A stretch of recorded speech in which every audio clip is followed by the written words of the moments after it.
What up, what up, what up? Real Fans Podcast, back at it again. The boys are all in the building. We haven't been here for a while, but here we are. It's Super Bowl, y'all. I'm Gabe. I guess I'm hosting today. That's Julian over there, too. Gabe's doing everything today. I'm a little shaky. And that's JoJo down here. Gabe acts surprised like he isn't the host. So, I mean, welcome, Gabe. You know, I know it's been a little while. It's been a couple of weeks, but I know it's been a while, man. Look, my boy retired, man. Look, my boy retired, man. I got the Haslam jersey going. That's what jerseys up there. Man, don't hurt yourself. Don't hurt yourself. I heard it crack. Bro, since we're on that topic, he have retired like 3 jerseys in like the last 2 years or like last few years. Yeah. You guys are gonna run out of numbers real soon. You're gonna retire a jersey every year. We're gonna be like Boston or something. I don't know. But yeah, man, a lot of shit has happened. I mean, we're coming up on Super Bowl. Today is gonna be Super Bowl centric. It's all Super Bowl because we haven't talked about football in a while.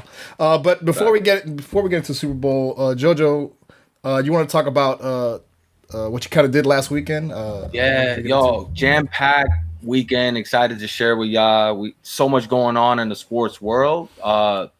In Miami specifically.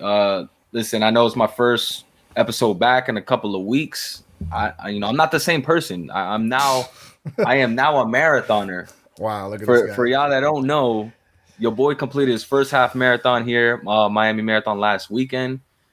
It was crazy. It was definitely a dope experience. Something I trained for a couple of months. More of a mental journey than physical. You got to block out the physical. Did not think I was able to complete it. My pace, 11 minutes a mile. I didn't train past 13 miles one running. I had a couple of injuries I had to deal with and rehab it right before the race. So, I'm definitely proud of that experience. It was about 20,000 runners out there. Shout out to everyone that completed the full 26.2. Yeah. That's insane. It was dope, man. Miami, we went over the Causeway to South Beach, went up Ocean Drive, went over the Venetian, right back into Bayside. It was crazy. So how many in total was it? How many miles? It was 26 miles. Yeah. So marathon 26.2 and the half marathon 13.1. And you did the half? I did the half. Yeah. I think I was looking at Twitter. I saw on Twitter. I put half the work compared to everyone else. Half-assing everything. I saw how they shut down Miami. What time did you actually start to go? Because they were out there early. They were like there 4 o'clock in the morning. I think when I saw the race start, it was dark. So officially the race started because they break you off into groups depending on, obviously if you're an elite runner you start first. And then you put your expected time to complete, when you're registering, right? So like, hey, if I'm expected to finish in 2 hours, they're going to put you in group A. If I'm expected to finish in 2:15, they're going to put you in group B. So I put my expected time because I had no idea how my body would react for 2 hours and 45 minutes. I'm like, hey, you never know what's going to go on out there. Your body could cramp up. You can roll an ankle. You can pull a hamstring. You can pass out on the side, dehydrated, you know what I mean? And I actually finished in 2:20. So I started at 6:35, like around that time. That's when I officially started, when I crossed the starting line. But I think the races started at like 6 a.m. sharp. And people were out there at 5 a.m. Yeah. It was early. Oh, you can start whenever? No, you got to go in the group. Like, again, it depending on your group. So on your bib, it's, you have your letter assigned. And again, to reiterate, it's kind of like you get into that group based off the time you're expected to complete when you register. So you kind of put the time together. Yeah, so they break it off into different sections, so not everyone's running at the same time. Yeah, I know they're highly competitive. When I remember when I was in school, they have like different leagues and tournaments. So like people register, it's like runs and biking and stuff. All this cycling, these people who do these different competitions, they like register. So they have like official stuff online that they go. So obviously they're gonna put the fast runners fast, right? People who actually compete, they're like the elite runners, because they train for like the Boston Marathon. They train for like the New York run. I forget what it's called. So it's like legit competitions, though. Obviously, you want. I mean, you brought up a good point. So the Miami Marathon is actually a Boston Marathon qualifier. Yeah. So if you complete the race, you are qualified to enter the Boston Marathon. And you have to be legit. That's why they track. You know, does it matter what time it took for you to cross to get into the Boston one? That's why they track. They track people because they put them in groups. Obviously, like they're not. What's like the time limit to qualify for that one? Sure. I mean, I don't know the exact number, but they do have. But it's for the full one. Full and half as well. Like if I were to sign up, I believe I'll be eligible based off my time completed, because like New York, right? Not to jump to another one, but like it's very hard to get in New York Marathon, New York City, because one, it's lottery. You have to be running for a charity, or you have to complete, I don't know the names, like 3 or 4 specific races to qualify for NYC Marathon. So like it's tough to get into that one. Obviously you have 8 million people. So the Miami one's like a qualifier kind of one. It's growing every year. Yeah, I think about 10, 15 years. I'm not sure. I could be wrong. The history of the Miami Marathon, but it's one of the earlier ones. But it grows every year. God, I could imagine doing that in July. Yeah. Doing that shit in July when people die. I'm glad they do it in January.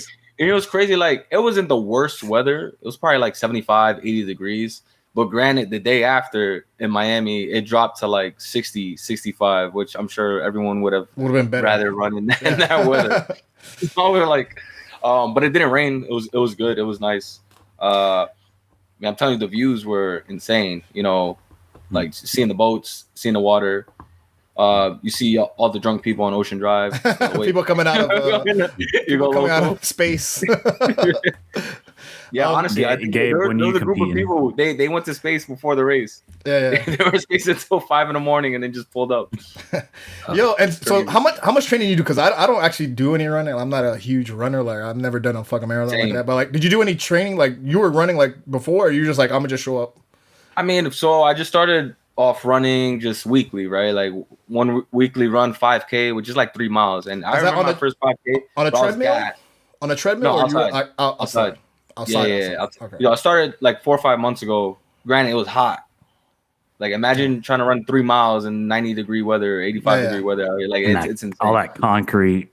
Yeah, it takes a toll on your body. But then I started following a plan, like a 16-week plan, to the best that I could. I mean, I didn't complete it fully, then, because I was like dealing with like rehabbing my knee, like small injuries here and there you get while running.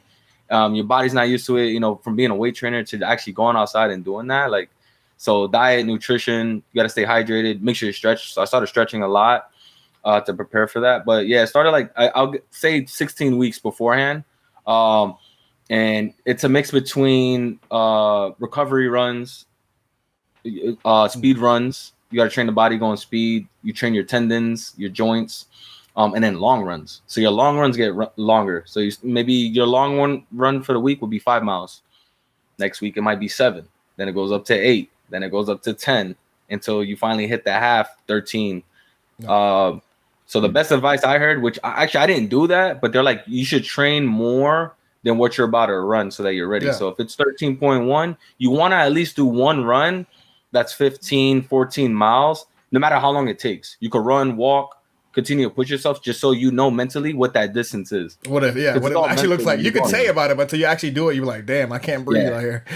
And you're like, I see what you mean too. 3 hours. With like, I see what you mean too, like the tendons and stuff, because like from weightlifting and then like it's not the same thing, but like playing soccer and like going out there running and sprinting, it's like shit. Like I feel it the next day. I'm like my calves, my knee, like everything. Because like shins, I'm saying, like it's not the same as like running a marathon, but like just the idea of like going outside running, playing soccer, whatever. I was just like, fuck. I'm like, and then I look at my watch and I'm like, God, 5 miles. I've been like I'm just zigzagging back and forth. It's wild when you really think about it. Like I know it's a half, but I mean to me it's a major accomplishment. Like I'm a marathon. It's insane to think like, I'm pushing 30 and I'm here like, I fell in love with weightlifting, but like, why can't I be a runner as well? Like, why can't I be an athlete, the way I used to back in high school, like everyone used to run, it's been a while. Yeah. So, I mean, that's my first you needed new shoes? Did you realize you needed new shoes? Did you realize you needed new shoes? Oh yeah. I mean, I bought a pair of racing shoes. They're super light, Vaporflies, from Nike. Marathon shoes specifically for this race. I broke it in. I did like 1 5K beforehand to see, if I liked it. Still caught a few blisters on my feet because you know you're not used to it, man. Like the biggest thing, that and just like my cardio was actually fine. Yeah, my cardio was fine. It's everything else you're feeling that you have to ignore, and it's crazy. So every single mile, you know, they have drinks set up, like, you know, recovery stations, you know, either Gatorade or water. So you got to slow down a little bit, grab your water, continue to move, sip, throw your cup out in the trash. And then I kept telling myself, like, hey, like if you stop moving, you're gonna get stuck. Yeah. So I kept telling myself, just keep moving. Like even if I slow down, like you have to, because you felt your knees and your joints tighten up, and then you didn't want to relax because you're still like 7 miles away. Like walking, but you're doing like really slow jogs at times just to like catch your breath or something. Or did you go nonstop? Well, only for the stations. I did nonstop. That's why my pace was like 11 minutes a mile. Yeah. So, I mean, not bad for the first one. Took me 2 hours and 28 minutes when my goal was really 2:45. But now I know where my body's at completing that. Because you don't want to push too fast. If you're excited, you got the adrenaline, you're running with everyone, you have the energy, and you're running, you know, your first 5 miles, 8-minute pace. That's good. But remember, you still have to run another 7 miles. Yeah.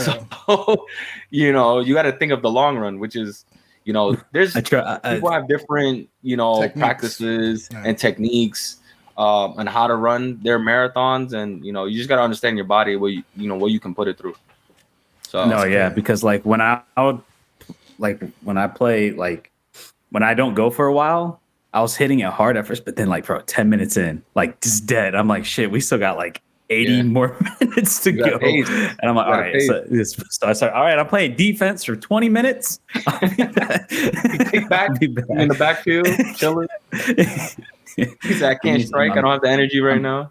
I'm distributing right now. Just give me bro, that's how it is. But it was definitely exciting journey to complete. So hey, but wait, real quick, what's that other story you had? Because you actually going to go see a fight, actually. Oh, right. Adding on to the weekend. So for you listeners and viewers out there, if you recall, last few months talking about my boy in the MMA world, Saeed Yokub, straight out of Brooklyn, out of Uzbekistan as well. We went to high school together on the same wrestling team. You know, he made it to the UFC for a while. But I had the pleasure of seeing him fight this last weekend in Miami at a mansion party where they had the setup in the backyard, hosted by Rick Ross as well. A karate combat fight. Got to see my boy fight.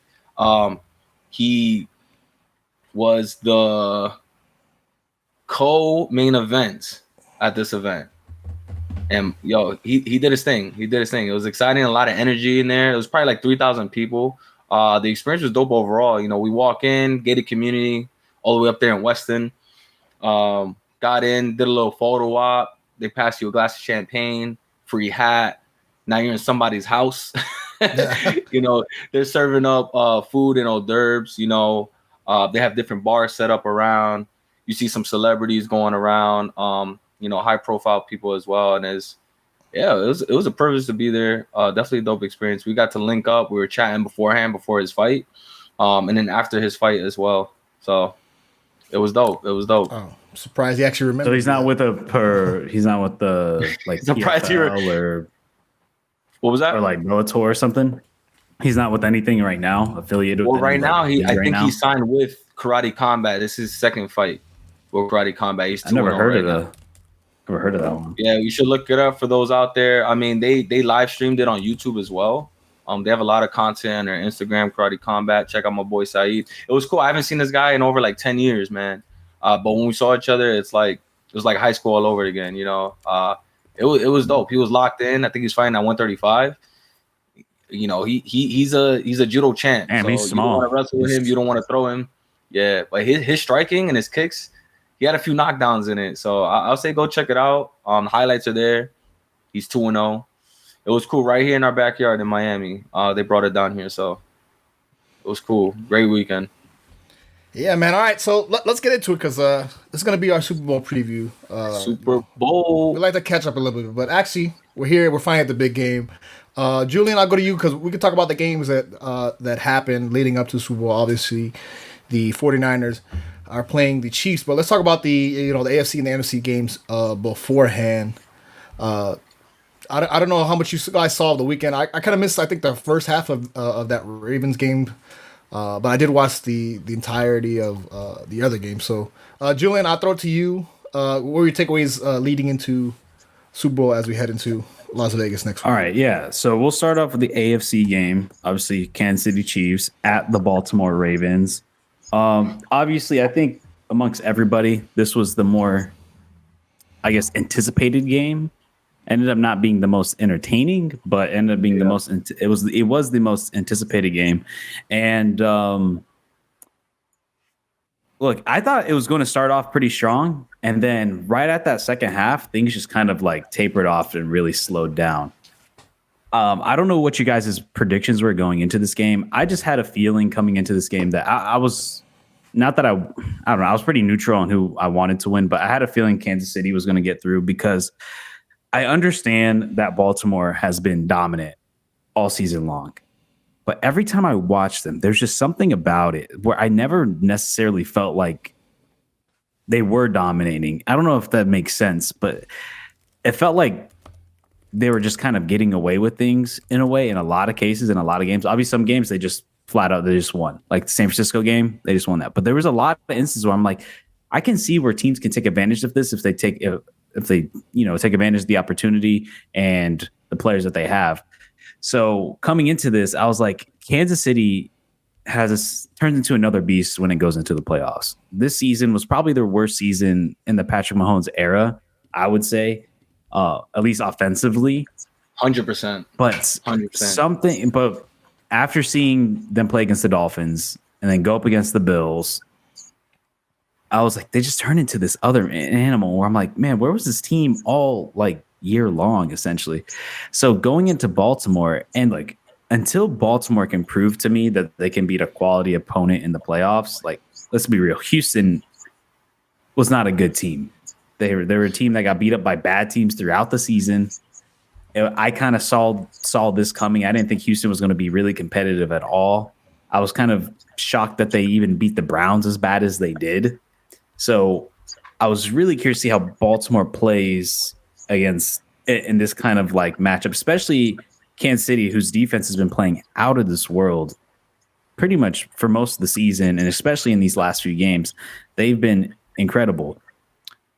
And Travis Kelce managed to step up. He had a slower season by his standards, but this past few games and in the playoffs, dude has stepped up immensely. He's becoming the Travis Kelce, and then all these other role players are starting to come out of nowhere and starting to play really well, like Rice. And then obviously Pacheco is having one hell of a playoff run right now, and even the end of the season, he's been just dominant in the run game. That's something that I believe Kansas City's been lacking for years, even in those better seasons that they had, and now they're relying on him to really step up and kind of be a guy who can really push the envelope in the trenches. But to me, this game was won and lost in the trenches, and we saw that Kansas City D-line just dominated that Baltimore O-line the entire game. But Lamar tried to do as much as he could. He didn't have a great game either. He made a couple of bad mistakes and all over the place, but he was also getting pressured a lot. And look, the trenches are the most, no one cares. It's not the prettiest of positions, but it's the most important. Like literally, if you can't stop a pass rush or if you can't block, you're going to lose like 80% of the time. And that's what happened. And no matter how much Lamar's physical capabilities he can, being able to run and evade and avoid tackles, it comes to a certain point where you can only do so much, and getting pressured, and then the secondary stepping up big time, locking down a lot of receivers, and then also being opportunistic, being able to, I mean, that fumble against Flowers as he's diving into the touchdown that was an incredible defensive play by Snead to be able to like have the wherewithal to jump out and punch that out and grab it. It's just, that's when these playoff games, like those are, I mean, think you just eliminated 7 points from Baltimore right there. Like that could have got the game way closer. You could have played something, but Jim Harbaugh might have called the game completely differently if they got that touchdown. So, being opportunistic is what helped Kansas City really show up. And we could talk a little bit more about this in the predictions, but the way Kansas City tapered off in that second half was very bad. And I think Harbaugh did a good job of game planning coming out of halftime, being able to pretty much stop them, because I don't think Kansas City scored a point in the second half, or if not, they didn't score a single point in the second half. So great adjustments from there. I'm curious to see how San Francisco attacks that. But yeah, I mean, what are you guys' thoughts? I was thinking the same thing. I think game. I'll go. The Ravens, I think heading into this were probably the hottest team. We're talking about teams at the end of the season getting hot at the right time. Like they had a tremendous 5-6 week heading to the playoffs, and I was actually kind of rooting for them. Honestly, I was kind of rooting against the Chiefs. Of all the teams, the Chiefs was like the worst team, like the team I wanted to win the least. But yeah, I one of the biggest takeaways I saw was like, man, this defense, the Ravens defense is letting, Kelsey, who hasn't really been explosive. I mean, I don't know how his season stacks up against previous, but I was like, they're leaving this guy open. Somehow he's finding ways to be open. And I thought that was like their defense, especially in that first half. I was like, man, they're just letting this guy float away. Like they're playing in zone and he's somehow being open. So I thought for as well as they've been playing for like 5-6 weeks, they in that first half, they kind of coughed it up. Obviously, you talk about the big plays. I think near the end, Lamar Jackson was actually forcing stuff at the end, and it wasn't a really good game at all. And I was kind of hoping that they play better. I honestly thought they were the better team, probably. As far as like championship teams, the Chiefs are probably like one of the weakest. I think this is the weaker Chiefs. We're talking about a rematch of the previous Super Bowl. This is probably a weaker team. So yeah, a bit upsetting. I don't know how JoJo is for you, because we're hearing about Lamar being closer to MVP, like as him being more in the MVP conversation heading into this. I don't know if this is going to affect his chances at all. For his, it's only regular season. It's only regular season. This was Lamar's best opportunity to go ahead and get to the Super Bowl and actually win the Super Bowl. I feel like it sucks. This is a Super Bowl nobody wanted. Nobody want to see Kansas City go right back in. Nobody wants to see San Francisco go in. I mean, granted, aside from the San Francisco 49ers fans. But yeah, man, this was literally like the worst time to have the worst game of the season for this team. Like literally right here in the playoffs, right? Chiefs, that's the scary thing about the Chiefs in this franchise. Like once they're in the playoffs, it's over. It's a lock, because they're like the Golden State Warriors when they had their dynasty. Once they're in the playoffs, it's scary hours. And this is, again, like Julian said, one of the weakest Chiefs teams that we've seen in the Patrick Mahomes era, and they still found a way to win these big games, because that comes from experience. And I feel bad for the Josh Allens, Lamar Jacksons that can't get by Mahomes in the playoffs. This is gonna go down the road, like, except Joey Burrow got by, but I mean Patrick Mahomes and Josh Allen. How many seasons has it been, the head-to-heads, that they just can't get by this guy to get into the Super Bowl? It's not going to happen, right? Lamar, great, fantastic, offensive year, potentially going to win the MVP. So with that being said, everything he did in his regular season, he didn't do in that playoff game.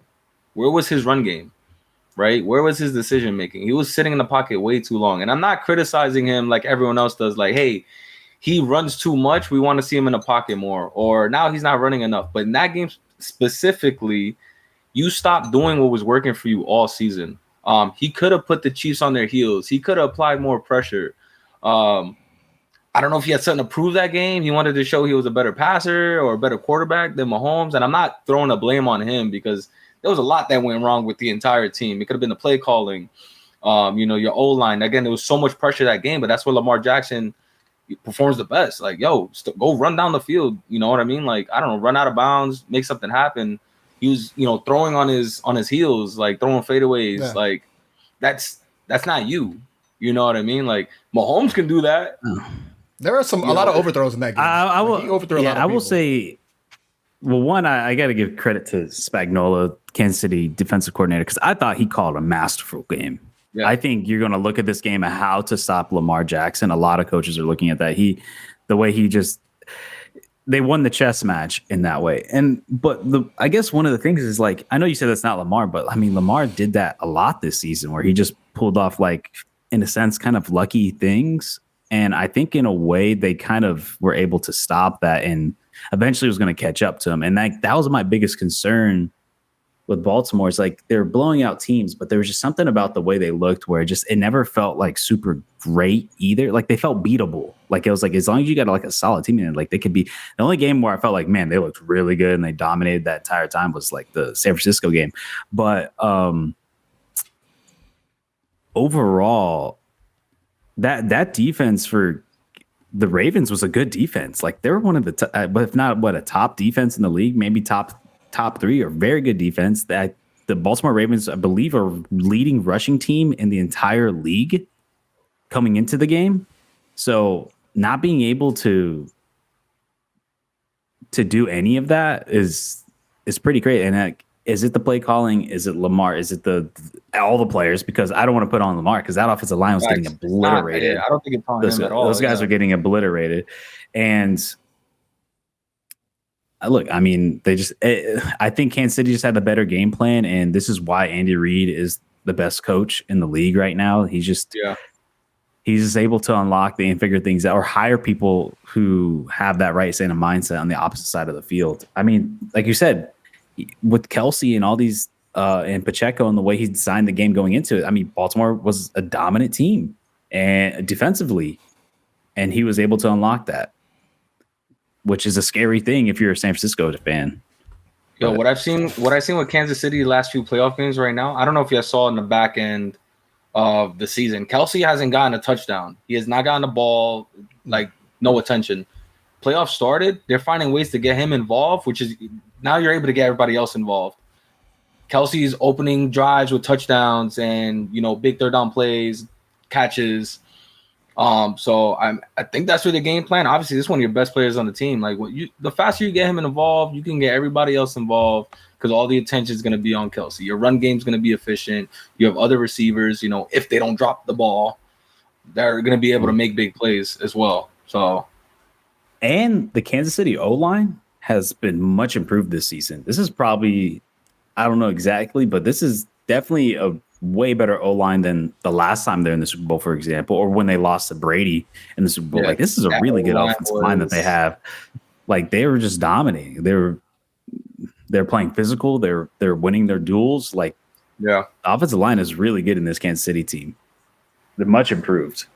But yeah, you want to switch over to the other game, the other side? Yeah, so let's talk about the 49ers games. I thought this was a more fun game. To me, everybody's saying, a tale of two halves heading to it. But this one, I honestly could have picked either team. I would be happy with either team going forward. But let's talk about this game going forward, how the 49ers were able to beat the Lions.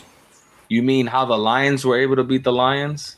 Wow. Stop they look good that first disrespecting half. They look good that first half. Brock Purdy. No, I'm not. You mean how the Lions were able to beat the Lions? Because no, I'm just talking about in general. The amount of Brock Purdy slander and disrespect is completely unwarranted. It makes no sense. I 100% agree. I 100% agree. It's the second year. Last pick in the draft. I hate it when people are like, "Oh, but look at the team around him." What? Do you want him to have a shit team? Like, I don't get it. Like, I don't understand that argument. Like, I get it. The only time that argument is ever relevant is if you're comparing, like, let's say top 5 quarterbacks or whatever. Because it's like, oh, well, this guy was able to do more with less. So, like, maybe he's better. But it's like, why are you going to fault a guy and saying he's not going to win games and doing it when all he has done since he's gotten to the league is win games and do things the right, or saying like, oh, he's just a game manager. Do you want a guy not to be a game manager? Like, I mean, you want, and people calling him like a check, like all he does is throw a check down. No, he doesn't. I've seen this man sling and if anything, the short game showed was that he could sling it. The Brock Purdy disrespect makes absolutely no sense to me. I don't understand why you fault a guy for having a good team around him. And then if a quarterback does bad, they're like, oh, he has no one around him. He has no weapons. Well, it's like, what is it? Like, what do you want? Like, I mean, look, I'm not a huge Tua fan. I don't think he's that necessarily great. But if you want to get the most out of him, you got to put good pieces around him if you want the most out of him. And you can't say when he's playing well, you can't say like, oh, it's because he has all these pieces. Well, it's like, no, you were just complaining about the man when he wasn't good, when he didn't have pieces, you give him pieces, and now he's like, oh, he's not that good. It's like, no, I hate the argument of like, oh, he doesn't have a good team around, or he has a good team, so we don't know how good he really is. Tom Brady had the best coach in the history of the NFL. Are we going to say Tom Brady's not good because he had an amazing coach? Like, no, it's just a dumb argument. But anyways, we'll get back to the actual game. You brought that up. Hold on. Not to get off topic. So I'm going to ask you, did Tom Brady, what year did he win his first Super Bowl? Wasn't it like his second year or something, or early on, like third year? Look that up. I know he came after injury, so he was on the bench until got hurt. Let me see. Bledsoe. But did when he came in for Bledsoe, was that his rookie year? I'll tell you. I don't remember. I mean, that's kind of Let's fact check. You know why? Because this is Brock Purdy's second year. Brock Purdy's second year. He beat the Rams 20-17. Well, he is the third youngest quarterback to make it to a Super Bowl. The only people ahead of him is Gabe's Dan Marino and Ben Roethlisberger. So those are the only two quarterbacks that made it to the Super Bowl younger. His first Super Bowl, and he got he didn't get drafted, or he was like a bottom of the league. He came into the league. He was the final 2000. Yeah, round 6, 1999. So his second year, right? Yeah. And also Brock Purdy is I think the latest draft pick ever to make a Super Bowl if you don't include undrafted free agents. Because the only other undrafted free agents to make a Super Bowl, I believe, was Kurt Warner and then somebody else. I'm drawing a blank. But in terms of draft picks, he's the latest to ever make Super Bowl, which is obviously Mr. Relevant, like literally the last pick. And it's like, how can you like?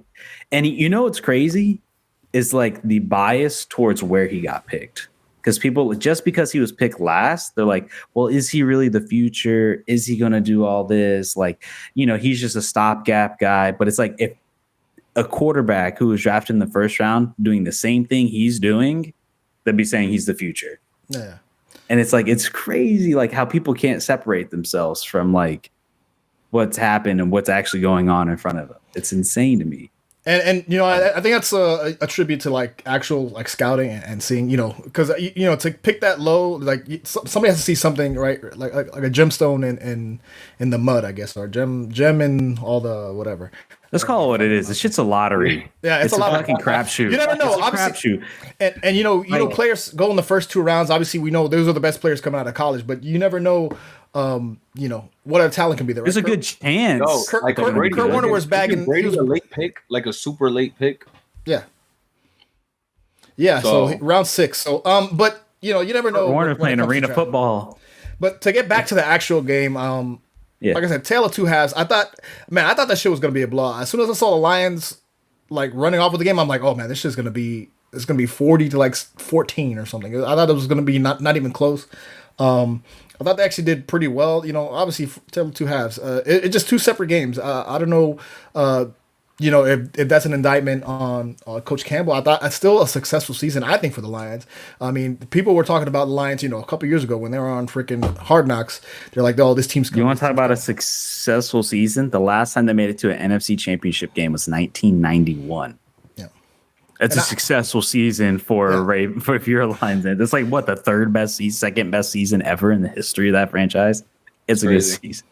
Is he Dan Gamble? Like, yeah, he was playing that shit like it was fucking Madden. But like, there's some situations I'm like, why are you not kicking a field goal here? Like, why are you going for it? He didn't do that all season. Like, that was his MO. Like he played the way he played all season. You gotta be situational though, bro. I don't want to hear that. You gotta be situational. You're up.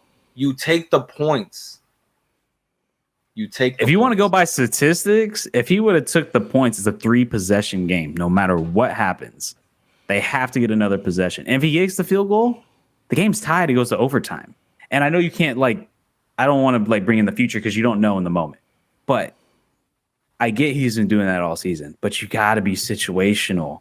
Like, you have to think of you have a 14-point lead. Take it. Get the easy point. Just let it rack up. It adds up. That's you make part 3 of the game. Field goals. That's 9 points. All of a sudden, now field goals don't mean anything. Like, I don't get it. Like, honestly, I don't like that trend. I don't like the trend that's going on with coaches. Like, you act like you got Tom Brady out there as your quarterback. Like, you're gonna what? And that's kind of the trend with a lot of coaches, like, is going for it on fourth down. Look, I don't mind having some balls every once and again, but if you got the lead, there's no need for it. I get if it's tied, or if maybe you're down a little bit, or you just have a slight lead. But like, you got a 4-point lead in a very important, one of the most important games in the history of the Detroit Lions. Take the third possession, because I look at it as like possessions. I don't look at it as like points. It's like you scored. This is another possession they have to go down the field and get more points. It's more time. You fail on this, you eliminate all that time that they need to take, and it's like, I don't know. And granted, they didn't get the first down. Guess who scored right after that and cut that a possession down? No. So, man, I'm not mad at it. He did what got him to the playoffs. Maybe obviously maybe going next season going forward, it changes a little bit. You live and you learn. Yeah. I think too. Yeah. I think that's a learning experience. I think he's gonna be like, okay, I need to know, like, read the situation. But like, aside from that, look at the team you're playing. Read the room, bro. You're not playing. Yeah, and this is a team. And you're playing the best, like arguably the best team in the league right now to play. Like you're lucky to have a lead, especially talent-wise on paper. Yeah, building on that lead. Like I get the risk reward. You're already winning. Now it's a game of possession and time, right? How long can you stop them from scoring while continuing to add up points, right? It's the 49ers. Did you think that you're up 2 touchdowns, they were just gonna give up and stop playing? Well, and with mind you, this is the Niners squad in the league, like with the coach they have, with what the chip they have on their shoulders for coming up short the last few years. I feel like the 49ers had more to prove than the Lions did this year. Lions already, you got in the playoffs. 49ers, they're thinking Super Bowl or nothing. That's their mindset. It's a failure. Like, and the thing too, or nothing this year. This is also coming up. Niners have had slow starts for multiple games in a row now. This is a team that clearly lately has been coming back after slow starts.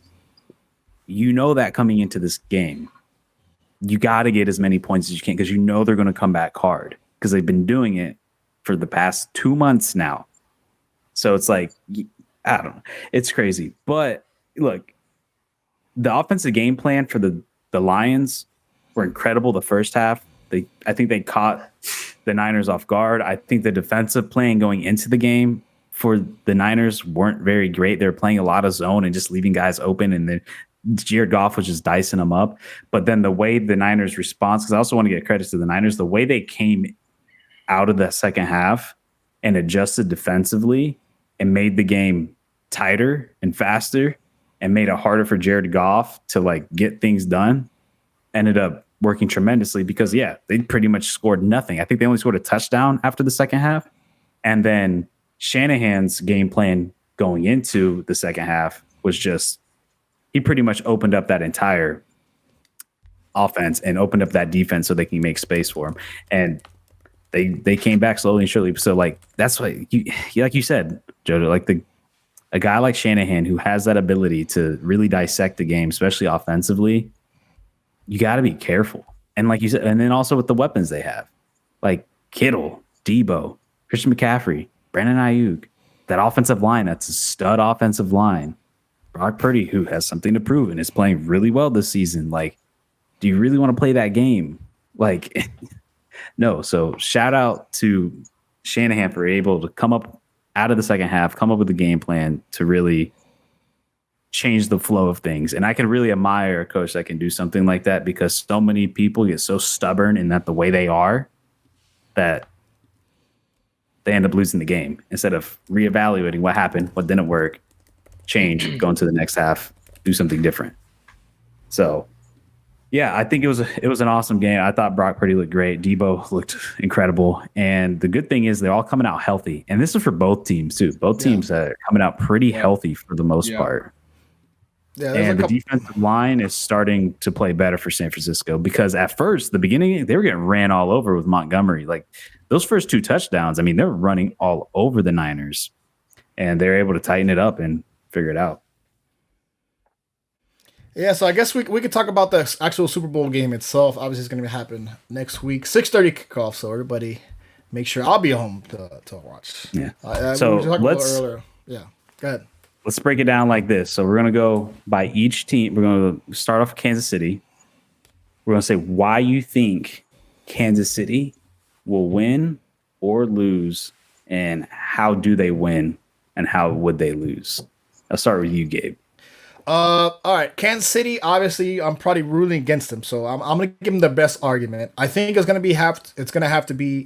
depend offensively how the receivers show up. Are they giving a Super Bowl performance, or are it gonna be one of these things where like we don't know who's gonna go off? It's gonna be a lot of drop passes, a lot of bad routes. I think Kelsey is gonna do well. He'll be fine in this game. But I worry about the other receivers.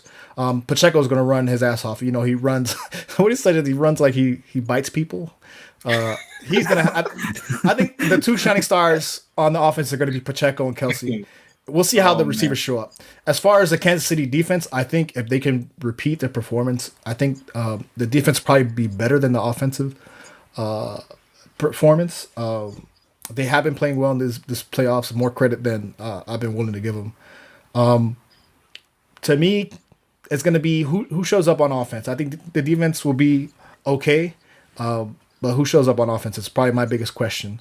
And to get for Kansas City, for Kansas City, and to get ahead of myself, I think it's going to be a low scoring game. But Jojo, I'll get your opinion on what you think the Chiefs can do to win. So, man, here's what I'm predicting for the Chiefs. I think now we got caught up in prime Chiefs, right, throughout the playoffs. But I think they're going up a force to be reckoned with the 49ers. This could be 49ers' year. They have all the tools for success. What I can see happening for the Chiefs, and I don't think it's going to be Patrick Mahomes' fault as well. I think they're going to put a game plan around Kelsey for the reason I mentioned before. Right, that's the guy you're going to get. It's going to get the game started. Right, that's going to be his go-to. It's going to open up for everyone else. And I agree with Gabe. Right, the lack of the other receivers.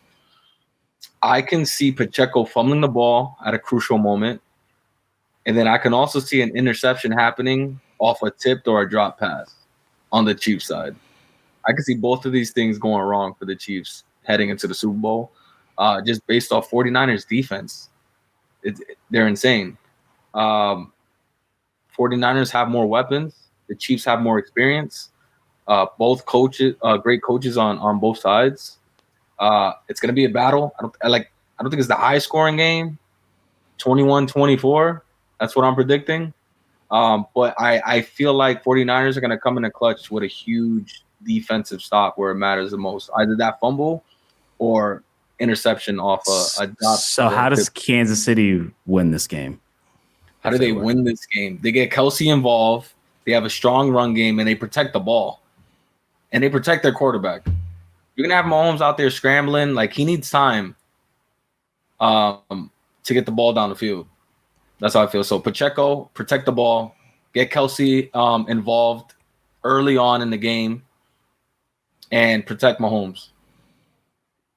Yeah, for me, Kansas City, they got to win this. If they're going to win this, like, you got to come in with a game plan. And I trust Andy Reid. He's going to put up a chess match offensively because he's going to have to, especially against a Niners defense that's really good. Mind you, though, they already did this against a really well-coached defense in Baltimore. So if you're Kansas City, you're feeling pretty hopeful because Niners, yes, have a really good defense. They already proved that they can, at least early on in a game, put up points against a team that has a quality defense.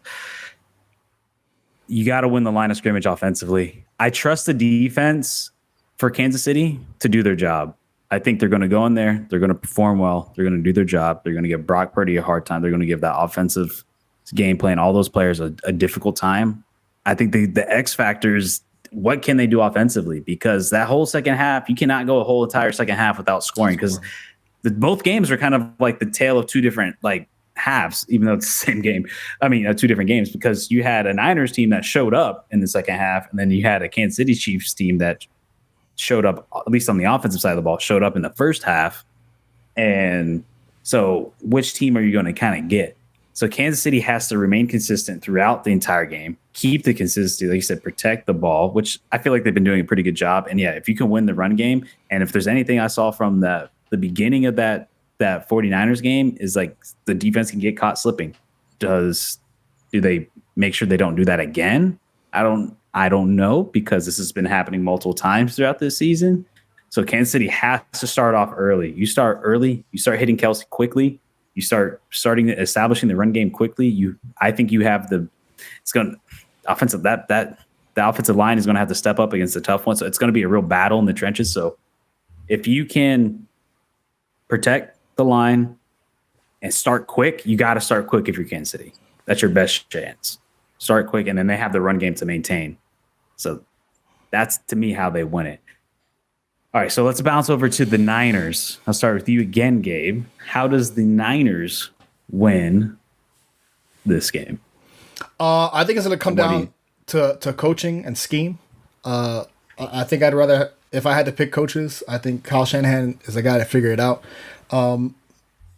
Obviously, I think more talent. Christian McCaffrey is a superstar in this league right now. He's one of the hottest running backs in the past four years, I would say.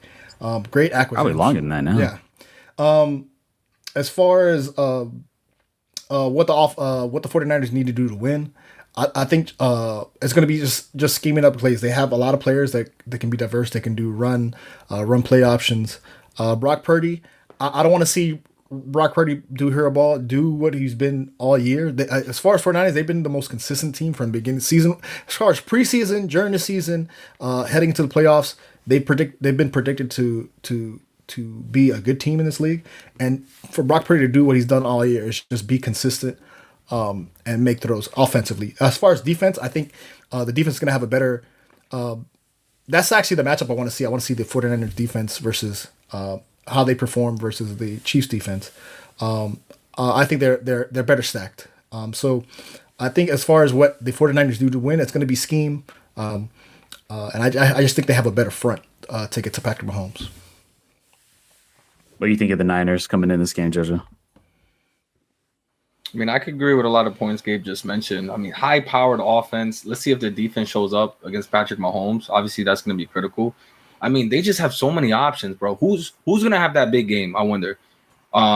Is Purdy, is he going to be able to spread the ball out to everyone, right? Or is he going to be, focused on one key player in the big moment, right? Is it going to be McCaffrey, 2 rushing touchdowns and a receiving touchdown? Is Kittle getting involved? Ayuk, big plays down the field, like Debo, right? Biggest thing is that they're healthy. They're ready. Look what happened to them last year. Down 3 quarterbacks. Debo wasn't 100%. McCaffrey had a great season, but I'm sure he dealt with some type of injury as well. And what they need to do, man, just honestly, they don't even need to lock up the Chiefs 100%. Like you're going to give up some points, but bro, they're going to be explosive offensively. Yeah, I think with the Niners, it's kind of the same thing with the Chiefs. Like the Niners have to prove to everybody that like they won't start off slow. They got to hit it hard.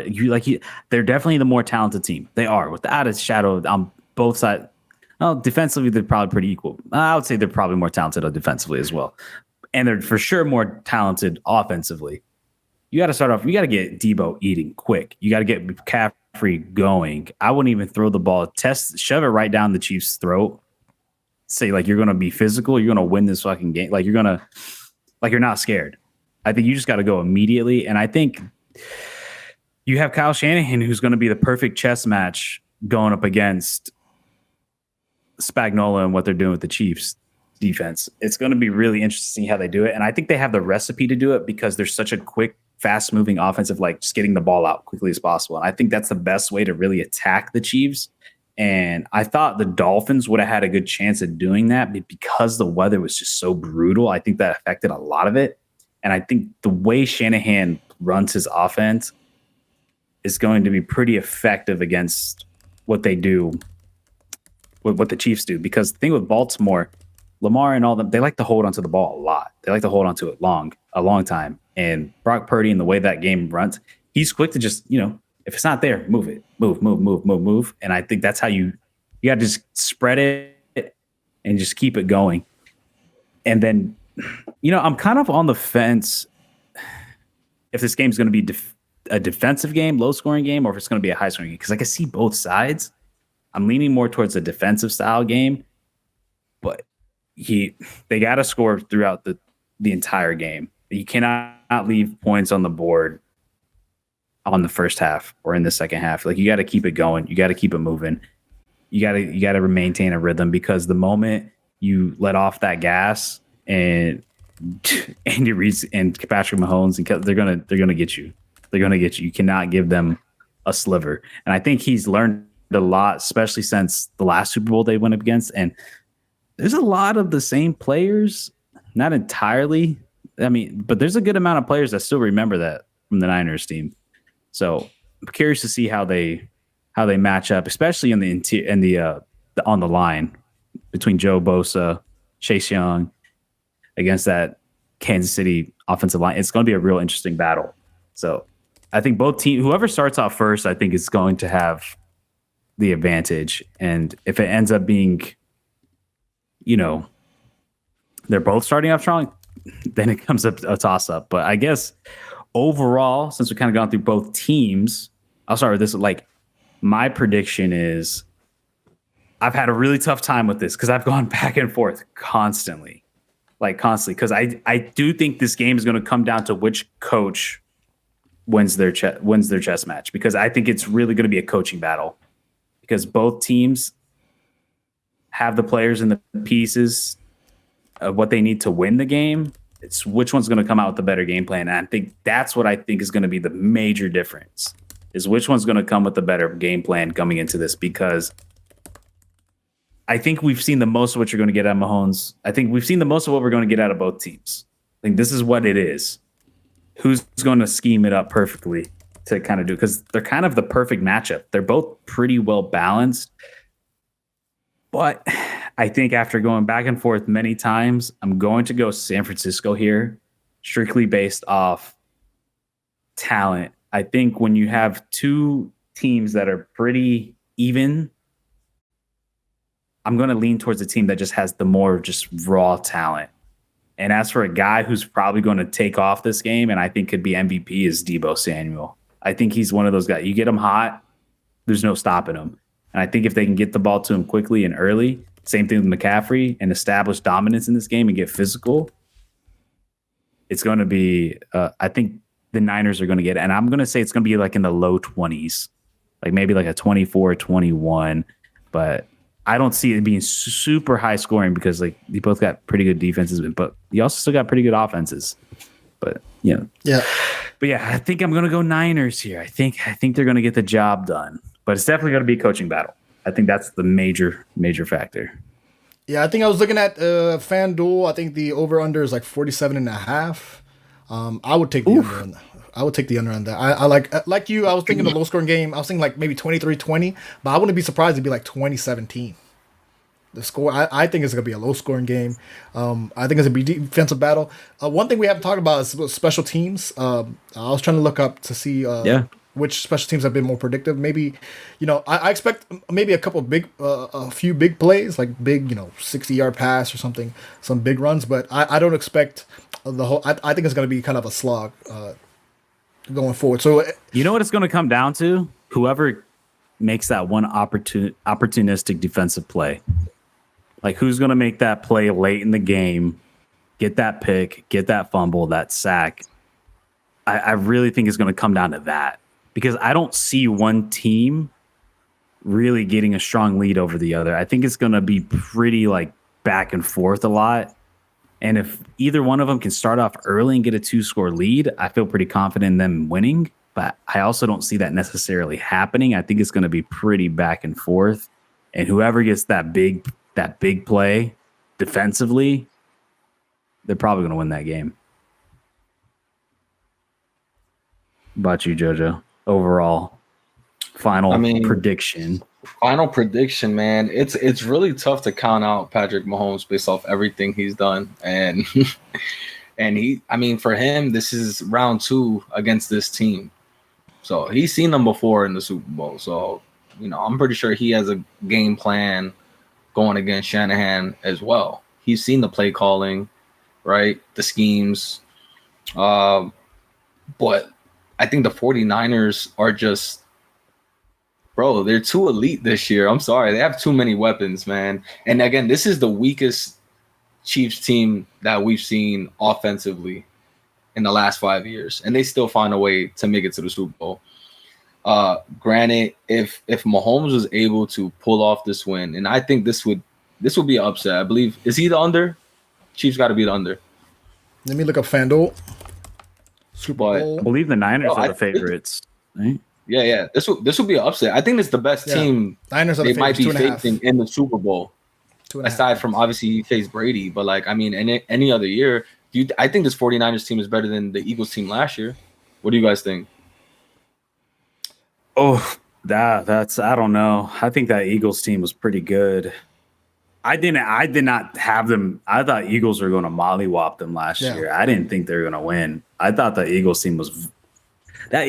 The Eagles, that was a great game. It's a little off topic, but the Eagles really underperformed, especially the second half of the season. I think they lost like 6 in a row or something like that. They imploded 6 out of 7. Yeah, and they still made the playoffs and then lost in Tampa. Like that Eagles team, I still think the Eagles team in general is probably on paper the most talented team in the league on paper still. They just, I don't know why they just implode. It's just one of those things where it just kind of, I don't know, shit the fan. But Niners are right there with them when it comes to in the Super Bowl. I feel like Mahomes, this is his biggest challenge so far in the Super Bowl, facing a healthy 49ers team. Like without Jimmy. I mean, that Tampa team was good. That Tampa team was good. Well, no, I already said that. I was like, yeah, I mean, the Chiefs are really good that season though too. With Tom Brady, but like, yo, look at this. Look at that lineup, offense and defense. Like Mahomes right now, man, he has 2 weapons. You got Pacheco and you got Kelsey. That's all you have. And like that's what persuaded me is a team that has both great coaches and are going to come out with probably great game plans. I think the team with just the more talent is going to make it. It's either the team with the more talent or it's going to be the team whoever gets that opportunistic play. Yeah. Well, and honestly, Kansas City's been getting a lot of those defensive plays that have been. I mean, look at the. I mean, they stepped up. They stepped up. That was insane. They stepped up. Now, I don't completely want to count out Patrick Mahomes, but I do think 49ers are going to pull away with this one. I think it's going to be a close game, like we all mentioned. I'm predicting 24-21. It's going to be a tight race. There's going to be 1 or 2 big plays that dictate the outcome of this game. Like I said, I'm predicting a fumble or a pick, but not just him throwing a pick, not a Patrick Mahomes pick. It's going to be off the receiver. A bounce off the glove. I can see it happening, right? They're going to be nervous. They're going to have Butterfingers in the Super Bowl, and expectations is going to be high for the Chiefs. And for them to keep this dynasty, and you know, where I really wanted to compare the teams that he's going up against in the situation, right? Like this, like I said, like to reiterate, this is one of the worst teams we've seen with the Chiefs all season. They're going against a high-powered 49ers team, a team we haven't seen. Granted, if it wasn't for the quarterback, we wouldn't really be. No one would be downplaying this team at all. If they had anyone but Brock Purdy on the team, like nobody would be questioning this team at all. Here's a callback. Nobody would be questioning the 49ers. If it was Trey Lance, no one would be questioning it. If you swapped the jerseys and said that was Trey Lance and he was the number 3 overall pick, people be like, Trey Lance is the future. I'm telling you, that's what I was saying earlier. It's like, if that was Trey Lance doing that, look at that team and the coaching. The only reason why we like, okay, Patrick Mahomes and the Chiefs have the experience, but their team isn't as elite as the other Super Bowl Chief teams. Like they can get it done, but look on the other side. Andy Reid, I get the talent thing, but Andy Reid has a way of just getting the most out of a player. And that's why really it's going to be a coaching duel because I think he's going to find ways to get players open. That's not Pacheco or Kelsey, right? We got to see another name. Who's going to have that? That Rice guy. I mean, the Rice he had a good game. He's been playing well. I can't remember his first name, but he's been playing. He's had a solid playoffs so far. Like solid. He's had some big catches. Kadarius Toney was a complete. But here's the thing. The thing before I come off as a Chiefs hater, thing with that is consistency. It's like who's consistently the good receiver on the Chiefs, and we don't know. You know what I mean, we don't know. Kelsey. Hey, you're looking at it from a whole season perspective. I feel that way if you're going into a season. It's like, well, yeah, who's been? But it's like this is a one-off game. Yeah. This is a one-off game. I don't know what's going to happen. Who cares about consistency? Who cares about consistency? This is a one-off. Anything can fucking happen. Speaking of consistency, that's why I want to lean more towards talent. Like I think talent's going to probably. Speaking of consistency, before I come off as a Chiefs hater, Patrick Mahomes is always, I think Patrick Mahomes will be fine. I don't want to come off as like, oh, this is the, I do agree with JoJo. This is the weakest team, but not that Patrick Mahomes is weak. Patrick Mahomes is going to be great. Yeah. He's going to win. He's going to be great despite his receivers. What I worry about is his receivers not showing up for him, and him giving a performance and his receivers are letting him down. So before, I don't want to come off as a hater. I doubt Patrick Mahomes. I never doubt Patrick Mahomes. I doubt his cast around him. That's my biggest question is who's going to show up. When I say who's going to show up is like who's going to perform to Patrick Mahomes level, or who's going to have a game, like give you consistent performance, like consistent catches, no drop passes, no fumbles, stuff like that. Maybe it's not somebody. Maybe it's not somebody on the offense. Maybe the defense. If they held Lamar Jackson, that Baltimore Ravens team, who was averaging 30+ points a game all season long, to 10 points. If you hold the Niners to 10 points, they're not winning that game because Kansas City's going to get theirs no matter what. Kansas City's going to at least get 2 touchdowns. At least. Like, I can't imagine a world where Andy Reid is not and Patrick Mahomes are not able to get more than 2 touchdowns. So it's possible. But I think for the Chiefs to win, it's the defense. I mean, I think offense has to do their job. They have to do enough. But the defense has to. I think Kansas City has to keep San Francisco under 20 points. They keep San Francisco under 20 points, they win that game. I would agree with that. They keep them under 20, they win because I think Kansas City's going to get at least 20. I think Kansas City's going to get at least 20. And here's another thing I want to point out too, because you're talking about swapping jerseys. I think if you swap jerseys, if you swap Patrick Mahomes with Brock Purdy, I think you could call the 49ers easy. That's the thing. You know what I mean? When we're talking about who has better talent, I think if you put Patrick Mahomes with 49ers talent, easily this is clear winner of the 49ers. The fact that, we and I'm not on a hate on Brock Purdy either. Brock Purdy's had a great 5 Super Bowls in a row. Yeah. If that were to ever happen. I mean, what? And I'll say last matchup, you can talk about a rematch. I don't think it's really a rematch. The last rematch, I saw the most when Garoppolo was heading the ball. I saw Max Garoppolo. I was rooting for the 49ers. I saw Max Garoppolo. I'm like, this guy is done. You know what play? He hits it. He's revving high. He's revving up here, and then he don't have that. Yeah, Jimmy G is capped. He's capped. Yeah. Speaking of that, I have this play stuck in my mind when we're all sitting there watching that of Deebo Samuel wide fucking open. And Jimmy G overthrows the absolute fuck out of him at the very end of the game that would, I believe, either tie it up or take the lead. One of the two. And I just remember being like, Jimmy G's not it. I will never forget. I don't know why that memory is like ingrained in me. That play. He was a fraud. You kept saying Jimmy G is a fraud. The moment he had Deebo, I will never. I don't know. God, I wish I need to go back. But I remember Deebo being. It was an easy touch. He was wide open. Like he beat his corner and it was done, and he overthrew him by like 10 yards. And I'm like, God, Jimmy G's not it.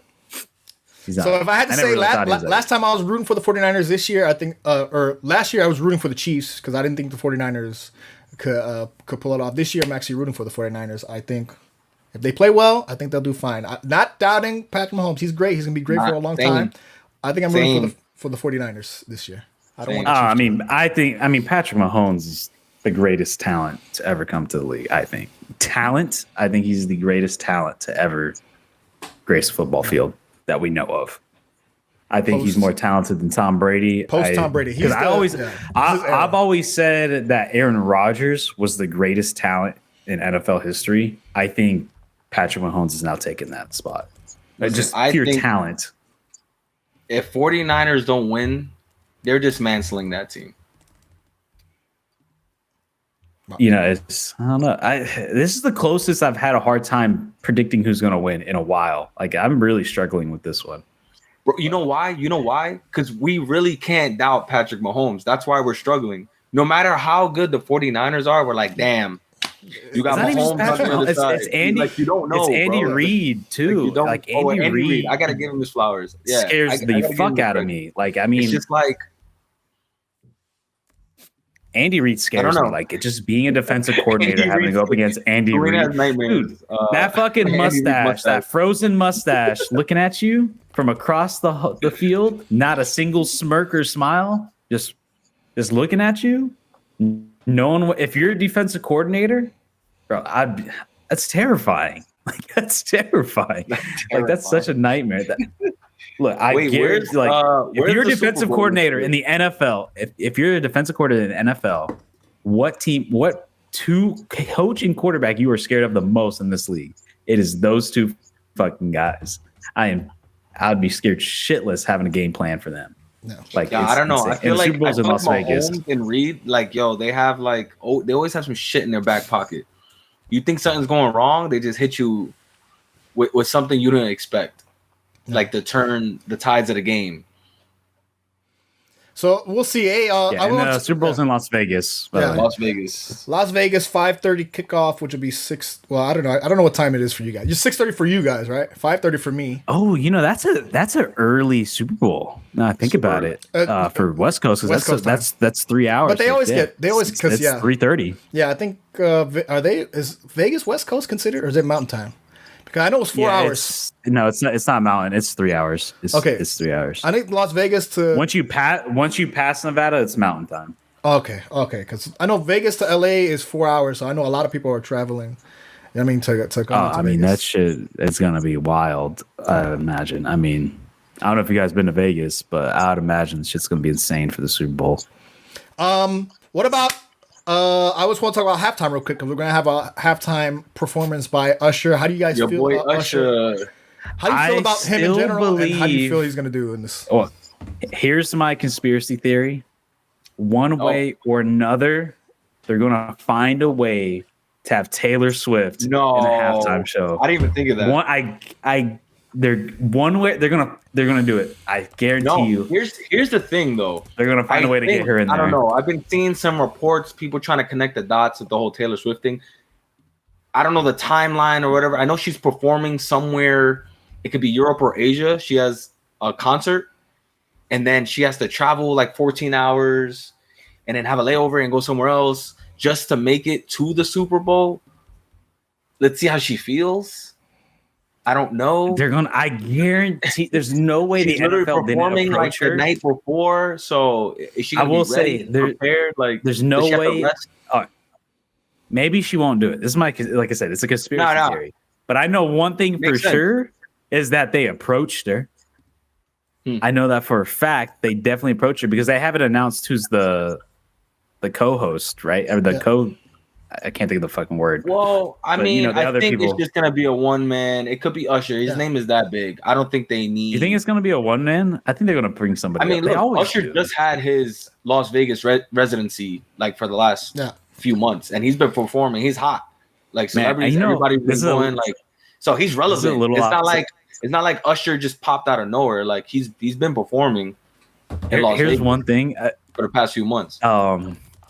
Like your mainstream career has like taken a dip when you start doing residencies. I don't think so. I think you become classic. You become a classic. Yeah. Young artist tour. But I know. But what I'm saying is, you're not like the guy. The guy at the top doesn't do Las Vegas residencies. Well, I mean, Adele had a Las Vegas residency, and she's a beast. Like Adele, like Taylor Swift is not doing a Las Vegas residency. Drake is not doing a Las Vegas world tours. Exactly. Those are people. Like Usher ain't doing world tours no more. If he ever did them, I don't know if he did.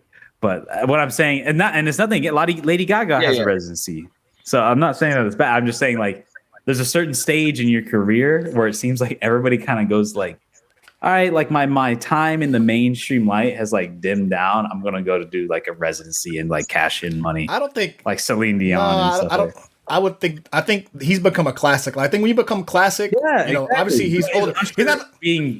like played on the radio? Like, is he the number one artist in the country right now? Like, he's not. Why would he? But is he really putting out new music though? I mean, it's like that's what I think. Those are the type of people that get the residencies. I'm not saying I love Usher, but I'm just saying, like, when you become a residency, like it's usually like after you're kind of done with like well, what I'm saying is you become a classic. I don't think necessarily like Lady Gaga, I'll say that, or an Adele. They're not past their time. If they really wanted to, they can. I think Lady Gaga's past her time. I don't think she's. I mean, Lady Gaga hasn't been on top for like 10 years, something like this at this point now. Like Lady Gaga was like when I was in high school. Like I said, I mean, it depends on what their plans are for the rest of their career. Yeah. Like I don't know. Like I see what the point you're trying to make. Is Usher trying to be the number one artist in the world? Probably not. But guess what? He is headlining the Super Bowl. So you do the residency. So, I mean, the residency's chill. Drake hasn't headlined the Super Bowl. Yeah, that's why residencies are chill. If I was an artist, I would do a residency. It'd be like, yo, I know it. It's like going to work. Like I know what I'm doing. Like I don't have to travel. I don't got to do all this. But here's the thing: who's to say he can't drop an album next year and then do a world tour? I don't. Yeah, he might drop an album. I don't think he's doing a world tour. Though. So his residency he's supposed to start up again after Super Bowl in May. He's supposed to start up again doing his shows. I think having a residency is like. You say it's pretty chill. It's like, oh, it's kind of like sundown. I think it's actually pretty great. Like, I think it's a sign of greatness, right? Because to have a residency, like, name any other artist, especially him, because he's kind of R&B pop. He's had great hits. So as far as the show, I think it's gonna be a great show. I mean, I think it's gonna be a sick show. I think it's gonna be really good. When you say residency, like it's. All I'm saying is it's just like it is like a sundown. Like that's just. Who grew up with you? When you're young, am I? Okay, you're good. I think when you're young artist up and coming, 1996 Usher, he was trying to get. So he's touring, he's selling music, he's going worldwide. Game just dropped 20 years ago. Yo, like I remember, I saw the videos. I remember you wanna be the one. And that's what I'm saying, bro. It's his sundown, and that's okay. He's still involved in the music industry, bro. All these guys, all these artists, bro. Like I'm not saying he's not. I'm not. Guess what? Babyface, R&B artist. He hasn't made a song. Like he's probably released music, but he's like making music. So you don't know behind the scenes how much producing he might be doing on top of his residency. Like so he might be relevant. Like he's not on the radio making current music, but. That's all I'm saying. Yeah, that's all I'm saying. He can still be involved in music in other ways. Yeah, I'm not saying he's not. Granted, but like Julian, before the residency, I mean, he hasn't been number one in years. He's still been super iconic. That's why it's just like it's a sundown thing. There's nothing wrong with residencies. It's just it's when you stop touring. Because like you stop touring, you want to be more. It is what. Maybe you have a family. You never know, bro. Maybe you slow down. You have maybe you're doing other things in music. You like the whole idea of a residency started with like Elvis. His career slowed down, and then it was towards the end, and then he started doing residencies, and then that became like a thing. Like Celine Dion, she wasn't doing residencies in her prime. Yeah. It was like a sundown thing. Just what it is. I mean, I don't think there's nothing wrong with it. I would go see Usher's residency. I bet you it's sick. I bet you the residency shows might be cooler because it's stationary and not having to move shit around. It's like, this is where it's at. I would not go see Usher. But I feel going to see Usher show, do not take your girl because that is a relationship check. That's a heat check. A heat check on your relationship. How secure are you? You really deviated, like I can't have Usher serenading. All the celebrities that like love Usher and go sing. I was like, I can't have my girl just fiending, fawning over Usher man. Like that. They get insecure real quick. I'm sorry, I'm not taking you to Usher show. You can go, my girl. If I had a girl I was in a relationship, you can go, but I just can't go with you because I can't see all that. Go have fun. Okay, so we're gonna end it off here. So we're gonna do trivia a little differently because you guys have been getting roasted. Listen, man, I try my best. Listen, I need everyone to listen. Right, this is the point. It's surprise questions. It's genuine stuff that we may or may not know. This is not. We're going off the dome. I'm not looking up Wikipedia. I don't know. All right, like that's it. All right, I could easily have the answers here and showboat and act like I'm smart. I'm not gonna pretend to do that. So we don't know what the questions are. We don't know what he's gonna ask us. We have no idea. This shit off the dome, no research. If I know, I'm gonna try to answer quick. If I don't know, I'm gonna try to be like, I don't know real quick, so we can keep moving. You know, the funniest one that I saw was somebody. All their comment was just quotes, real fans. You know what I expect? That was. Hey, that's a good one. This is what we do. We're with the boys. We talk shit about sports, right? I'm not a professional. We catch up with each other's lives, and I'm not gonna say I'm a professional analyst, right? We got other jobs for the game. We got other jobs. We got other jobs. But anyway, thank you for tuning in. For those viewers, I'm gonna do something, help you guys out, you guys don't get roasted by the randoms. So this is how it's gonna work. One, I'm doing less questions. I only got 5, and 2, you guys are gonna work together to figure this out. All right, teamwork. And they're also. It's not just going to be stats. It's going to be kind of like a little bit of a guesstimation type of thing. Something, and they're going to be like a little bit more interesting and unique. So people aren't just like, how the fuck you don't know that stat? It's like, what do you mean? You don't remember Malcolm Butler was the one that's... So it's going to be a little bit more unique. How you not know Megatron was the best receiver? So it's going to be a little bit more like fun, kind of like interesting fact stuff that you guys try to figure out and kind of guess and stuff. So... It makes you guys look better, and it's a way to kind of educate some fans some cool shit, cool information, whatever. All right. So the first question: each Super Bowl has its own unique commemorative coin, crafted specially for the game. What are the 2 sides of the coin? I want to say. Well, I'm getting one. All right, I want to say. All right, let me guess first. One side could be the Super Bowl logo, whatever the year it is, right? What side is that?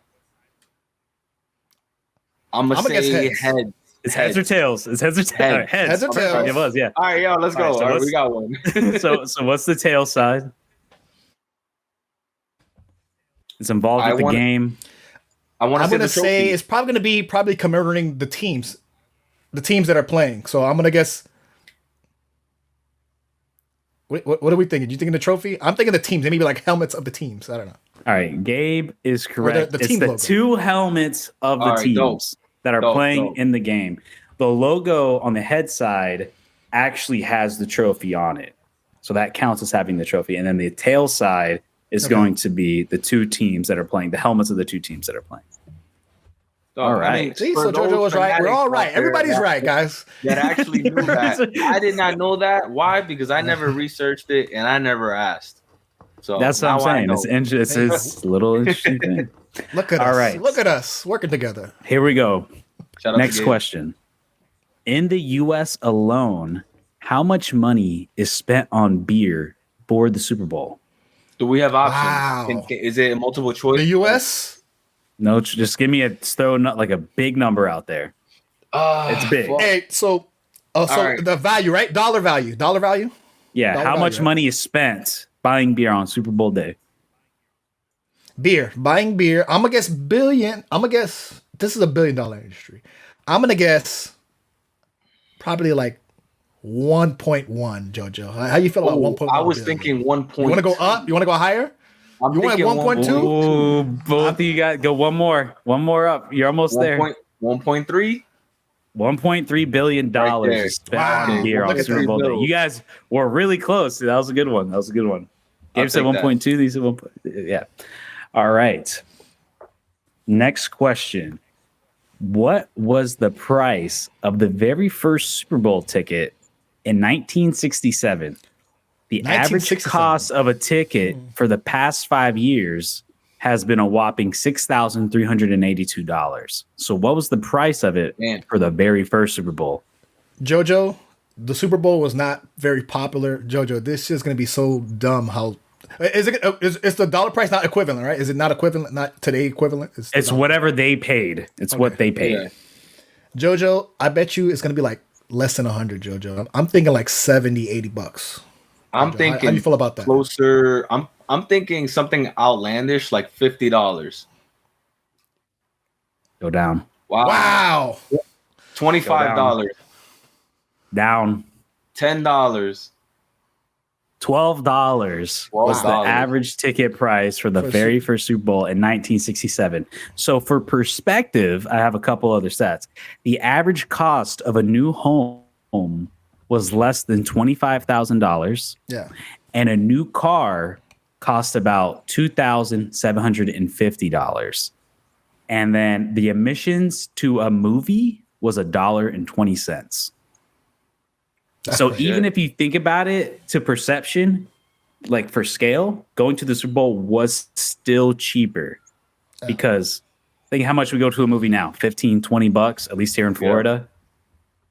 The Super Bowl ticket's $6,000. So in perspective, like the Super Bowl ticket's only 10 times more than what a movie ticket was, which is way higher now. Of those suites, $1 million suites. Yeah, it's a corporate event, man. It's not really meant for in Vegas too. It's a corporate event. You got to have buku money to if you want. Bro, and I bet you half the people there that's high up in those suites, they didn't pay $1 to get in as well. No, those are corporations buying it for their employees. Unless you're like celebrity like LeBron James or Taylor Swift or whatever. They pay you to go. They pay you to make an appearance. All right. Next question. What is the longest time span between Super Bowl championships a player has experienced? Ooh. So from when they won one to another one. As a player. What was the longest time span as a player? Shit. Man, I'm trying to think of all the champions. JoJo, I'm thinking of all the championships teams who So we're thinking AFC. They won the Super Bowls within this century. He retired on his very last Super Bowl, his very last season. And unretired, Tom Brady. Nope. What? Peyton Manning? Oh, no, it's going to be... No. What are you talking about? It's a defensive player. It's a defensive Hall of Famer. He played his very last season for the same... And he won it for the same team as well. Ooh. Won it for the same team, and it was his final season with that team. JoJo, won it. I'm thinking Patriots. Is it like Richard Seymour or like an Albert Hainsworth? A defensive player. Hall of Famer. Like, think of one of the best defensive players of our generation. This is all you, Gabe. Sorry to put AFC North. There's another hint. AFC North. AFC North. It's not who retired and then came back. Think about a stout defense, one of the best players, and there was a big gap between them winning. He was very vocal leader, household name. Damn, I was thinking like a Ndamukong Suh or something like the Lions, but maybe not. Or that's NFC. No, same team. He won it for the same team. Now I'm thinking Eagles. I'm thinking Eagles. NFC North. I mean, my God, NFC North. I know. AFC North. That's my fault. AFC North. So like Julian's supposed to be setting us up right. What's going on here? I'm setting you up right. I'm NFC North within this century. Defensive player. Before I go around guessing, I'm throwing in the white flag on this one. Yeah, I'm throwing the white flag. All right, Ravens. Star player for the Ravens. Won in 2001. They won in 2012. It's going to be player. Ray Lewis or Ed Reed? Ray Lewis. Ray Lewis went 12 years between winning a Super Bowl. He did win in his last career. Retired. Yes. He won it in the year 2000, which is deemed as one of the greatest defenses in the history of the NFL. And then he won in his very last year of his career for the Baltimore Ravens. Yeah, you're right. That was actually, funny enough, the Harbaugh Bowl. That's good clues. Ray Lewis. All right. So this one's not actually a trivia question. It's going to be an interesting fact. All right. This is an interesting fact. I'm going to put it so you guys can kind of, I just want to give here's the interesting fact of the day or whatever. All right. Did you know that the fourth quarter is the highest scoring period in Super Bowl history? They averaged 13.4 points in the fourth quarter compared to the first quarters of 9.5 points. So most points in the NFL is scored in the fourth quarter. Is that total points or is that on a team, one single team? Like points and total for both teams. I think it's total points. Yeah. I think I think in the beginning of those games, there's a lot of scheming going on. The players are nervous. as well. So I think fourth quarter is clutch time, and that's where you see the shootout. Teams going back and forth, trying to finish the game. The second half adjustments coming off that break. I mean, you got time. And or a lot of times too, what people don't think about is sometimes they're blowouts and it's garbage time points. Garbage time points, or you're trying to come back and you're scoring quickly just to like get back. You have 3 quick scores, 2 field goals, a touchdown, something. So 13.4 points in a fourth quarter versus all the other. So do you think that's going to happen in this game? Not to get back to it. No. You're going to see a lot of scoring in this fourth quarter. I think it's going to be pretty well balanced. I don't know. I mean, it's tough because both teams are like kind of the tale of two halves. Like you have one team that's won't score at all in the first quarter, and another that will score nothing in the second. So true. I don't know. I mean, we'll see. I don't know. This is a really, really interesting Super Bowl, and I'm excited to watch it. And yeah. All right, so I think to take us out, I think we're all going 49ers here, right? I think I'm rooting for 49ers. I'm rooting for the 49ers, and I guess if I had a gun to my head, I'll probably pick the 49ers. All right. There it is. Gabe, I'm putting a gun to your head, Gabe. What? There you have it, man. That's our Super Bowl preview weekend. We'll probably be back next week. Real Fans Cosplay. We appreciate. Listen, I appreciate the haters. I know the trivia. Listen, I appreciate you as well. Thank you all for checking us out, listening. Real Fan Podcast on YouTube. Anywhere you can get podcasts. We appreciate it. We'll be here next week. Listen. Trivia is hard. That's why it's trivia. People go on these game shows and I'm sitting on the couch clowning them. Like, how do you not know that? So I get it.